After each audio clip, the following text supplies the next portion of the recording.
often argued that the way the ancient world viewed homosexual practice and same-sex relationships is completely different from how we know them today. Therefore, the Bible verses that condemn homosexuality or call homosexual practice a sin are irrelevant to us today. And this has to do with the concept of sexual orientation. The argument goes that the ancient world knew nothing about sexual orientation. The ancient world knew nothing about people having this inward attraction to people of the same sex. So the ancient world only knew homosexual practice as simply just an act that was in many ways harmful and exploitative to those involved. For example, despite there being dozens of Bible verses saying you must be circumcised, the Apostle Paul boldly declared circumcision means nothing at all because it was getting in the way of love and inclusion. Abolitionists saw this clear pattern and remembered that we don't worship Bible verses, we worship Jesus Christ the Liberator. And so they opposed slavery because of their faith, but despite many of the words of the Bible. Now take a moment and apply that to queer people. There's about 100 verses endorsing slavery in some sense. There are 5 references to something like homosexuality. And I say something like because there are no references to homosexuality as we understand it today, because the ancient world had no knowledge of sexual orientation as we do. Now, there are several issues with this argument, but I'm only going to deal with 2. So the first issue with this argument is that it's just not historically accurate. So for example, in her book, Love Between Women, Dr. Bernadette Bruton lays this out. She gives several examples of a concept of sexual orientation in the ancient world. And one of the ways she explains this is through astrology.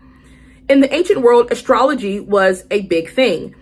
And it was believed that on the day a child was born, the location of, let's say, the moon and Venus would determine whether or not a child would be born same-sex attracted or attracted to people of the opposite sex. But even before then, in the 4th century BC, in Plato's Symposium, there is a character named Aristophanes who explains the origin of humanity.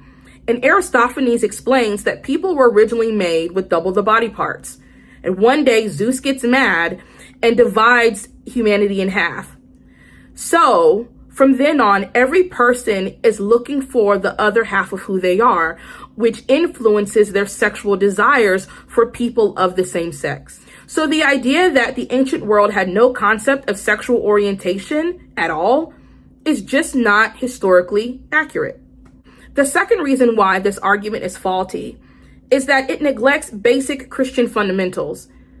More specifically, it neglects what Scripture has revealed to us about God.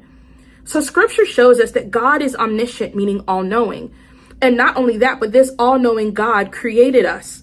So that means he knows everything about us and everything in our human nature. He knows everything that we would struggle with and every proclivity that we would have.